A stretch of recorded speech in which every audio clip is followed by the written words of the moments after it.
রংপুরে জায়গা না পেয়ে সাকিব হয়ে গেলেন রংপুরের প্রতিপক্ষ। গ্লোবাল সুপার লিগে খেলবেন দুবাইয়ের হয়ে। 2025 গ্লোবাল সুপার লিগে সাকিব আল হাসানকে চাইলেও নিতে পারেননি রংপুর রাইটার্স। নানা কারণে সেটি সম্ভব হয়নি। তবে টাইগার তারকা অলরাউন্ডার খেলবেন গ্লোবাল সুপার লিগে। অবশেষে তিনি বৈশ্বিক এই ফ্রাঞ্চাইজি লিগে দল পেয়েছেন।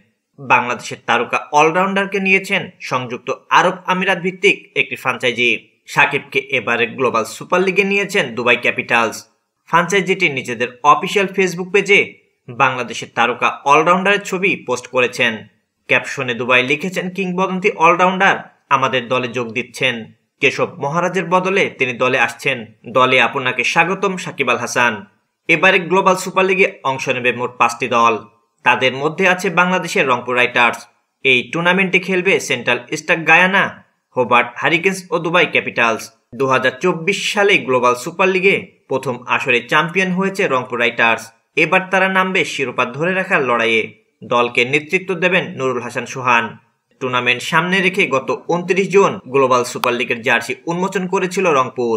সংবাদ সম্মেলনে সাকিবের প্রসঙ্গ আসতে ফ্রাঞ্চাইজিটির টেকনিক্যাল ডিরেক্টর তামিম জানিয়েছিলেন, সাকিবকে নেওয়া যাবে কি যাবে না এ ব্যাপারে রংপুরের কাছে কোনো নির্দেশনা যায়নি। এটা টিম ম্যানেজমেন্টের সিদ্ধান্ত ছিল বলে উল্লেখ করেছিলেন তিনি। আন্তর্জাতিক ক্রিকেটে সাকিব সর্বশেষ খেলেছেন গত অক্টোবরে ভারতের বিপক্ষে টেস্টে। তবে প্রতিযোগিতামূলক ক্রিকেট থেকে একেবারে দূরে সরে যাননি তিনি।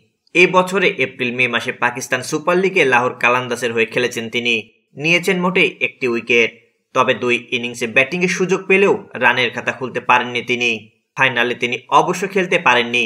সেই লাহোর কালান্দাসি পিএসএল-এ চ্যাম্পিয়ন হয়েছে। 10 July central district Dubai Capitals match দিয়ে শুরু হতে যাচ্ছে গ্লোবাল সুপার লিগের দ্বিতীয় আসর। সাকিবের দুবাই এরপর 11, 14, 16 জুলাই খেলবে হোবার্ট হ্যারিকেন্স গায়ানা ও রংপুর রাইটার্সের বিপক্ষে। সবকিছু ঠিকঠাক থাকলে 16 জুলাই বাংলাদেশের ফ্রাঞ্চাইজির বিপক্ষে সাকিবকে দেখা যেতে পারে। গ্লোবাল সুপার লিগ তো রয়েছে, এবছরে ক্যারিবিয়ান প্রিমিয়ার লিগে সাকিব দল পেয়েছেন। তাকে নিয়েছে অ্যান্টিগা ও বারমুডা ফ্যালকনস। সিপিএল-এ বাংলাদেশের তারকা অলরাউন্ডার সর্বশেষ খেলেছেন 2022 সালে। সেবার তিনি খেলেছিলেন গায়ানা অ্যামাজন ওয়ারিয়র্সের হয়ে।